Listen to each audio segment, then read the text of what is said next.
So this is a short video on the atmospheric environment. What I want to do in this short video is discuss the origins of the atmosphere and also talk about its composition and structure. So we know that the Earth's age is 4.54 billion years, and that in the beginning it was a very hot and tumultuous environment. And so with the outgassing from the actual solid liquid Earth, that gas in the early stages was blown away by solar winds.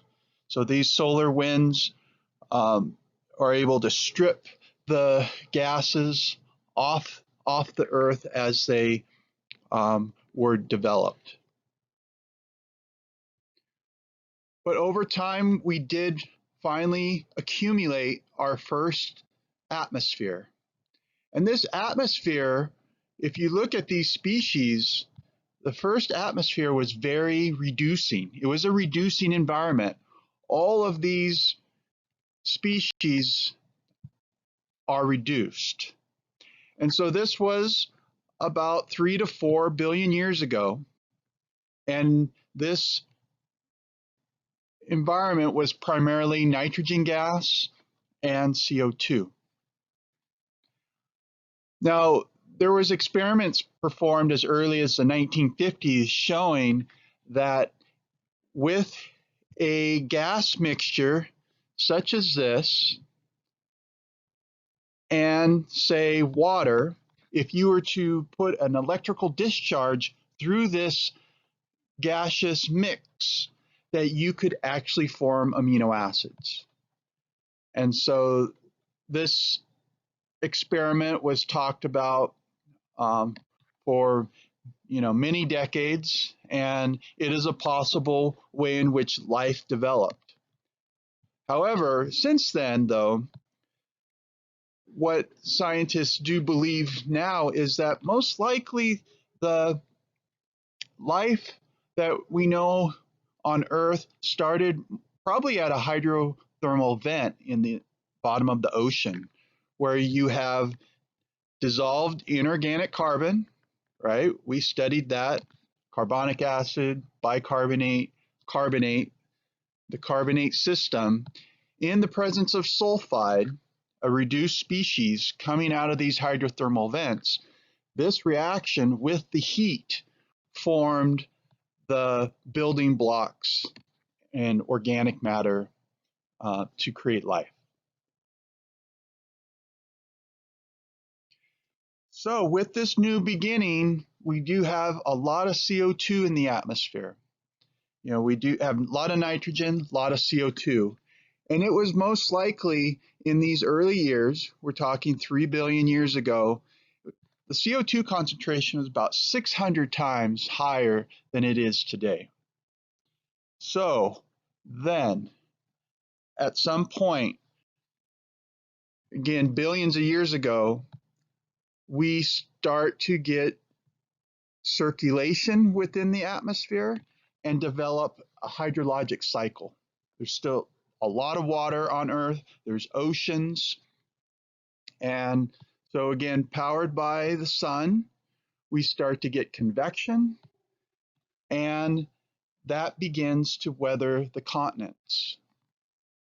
So with the hydrologic cycle working, we start to weather rocks. So with the weathering of the continents, we start to begin to have removal of CO2 from the atmosphere, and this is through the gigantic acid-base reaction that we call weathering. And so the CO2 would dissolve in the raindrops, and you can imagine at levels of CO2 that were 600 times more than today, that rainwater was very acidic. And so we have a lot of carbonic acid in the rainwater, we have our minerals, and then we see the products of that acid-base reaction, And one of those is carbonate, which then would enter the hydrosphere and the ocean. And so this has all been covered in previous material, and the use of Henry's law can help understand how this removal of CO2 from the atmosphere occurred. We also had photosynthesis, which was drawing down CO2. This came a little bit later, but CO2 continued to be driven down. Now, that trend wasn't always downward. We had volcanic activity over the ages that increased the CO2 as well.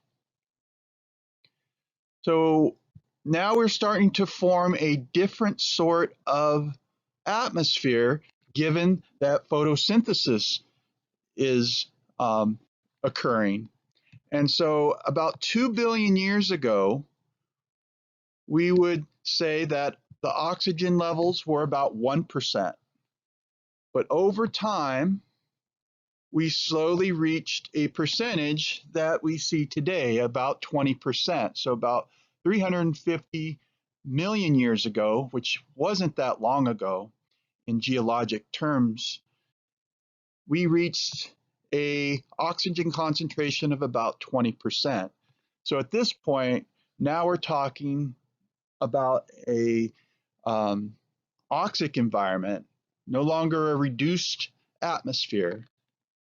And a lot of this was driven by cyanobacteria, blue-green algae, photosynthesizing, and I will also say cyanobacteria also denitrify. So they would also be producing nitrogen gas going into the atmosphere. And so this is the composition of our atmosphere today. There is one outlier in this table because it's old. I can tell that this is from the 1990s, because look at here. We have a CO2 concentration of, well, essentially 350 parts per million. So that was probably late 90s.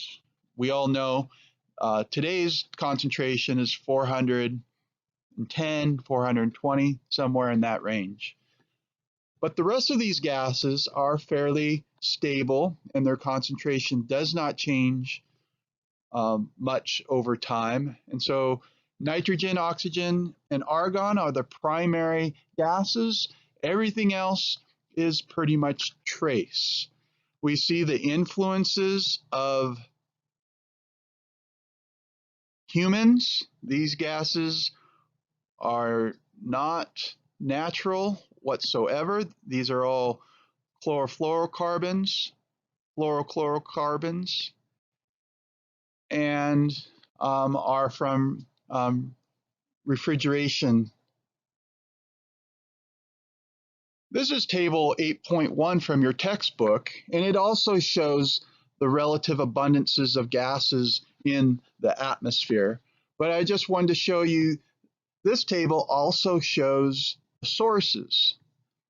And so this is interesting how it breaks it down in terms of which gases were produced through biology, which ones were due to radioactive decay, and also some that just came from the interior of the Earth. So in these last 3 slides, what I'd like to do is talk a little bit about atmospheric structure. And I also want you to look in your textbook on this topic as well. This figure is from your textbook, and it shows how the temperature changes with respect to the height of the atmosphere from the surface of the Earth. And so this type of profile helps atmospheric scientists break the atmosphere into certain regions. And so what you can imagine is sunlight's coming in to the atmosphere. It's incident radiation hitting the Earth, and that radiation is of all wavelengths, not just the ones that reach the surface. And so what occurs is a lot of exothermic reactions as this radiation is absorbed by different molecules.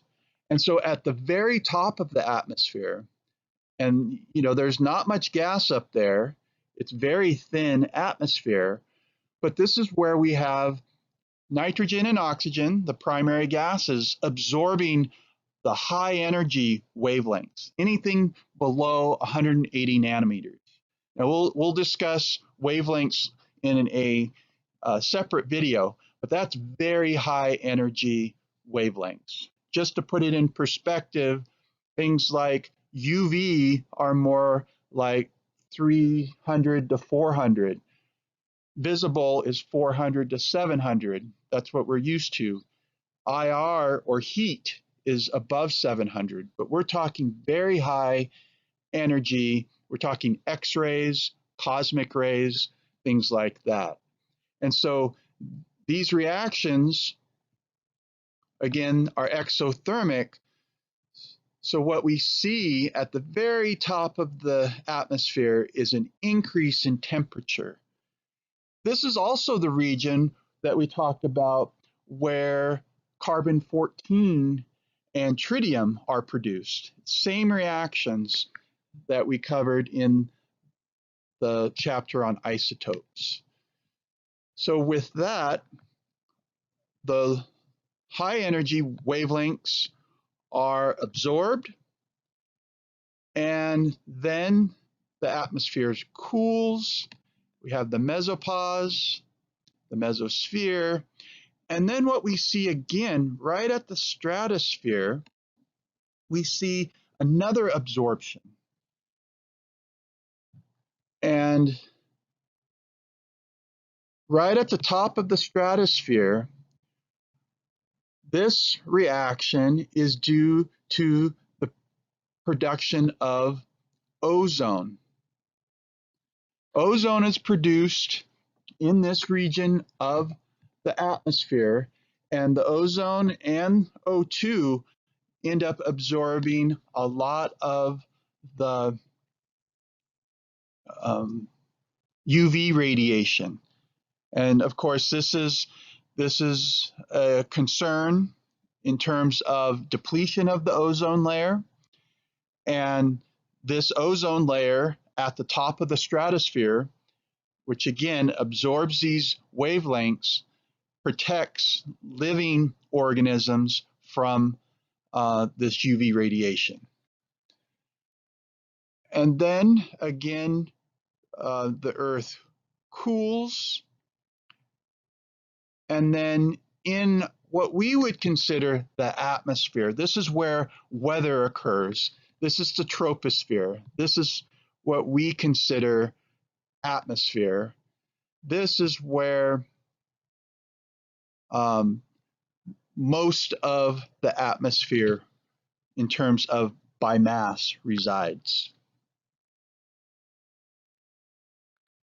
And so when we look at the height, this is the same plot just in a table form. Just realize that 50% of the atmosphere is in the first 5 kilometers. And this is also, I believe, in your textbook. And so lastly, what I'd like you to think about, and I hope you do open your textbook and read some of the material on atmospheric circulation. Just note that the atmosphere and the ocean are coupled. Their circulations are tied together, and with the solar energy coming in, that drives the winds and the currents of the ocean.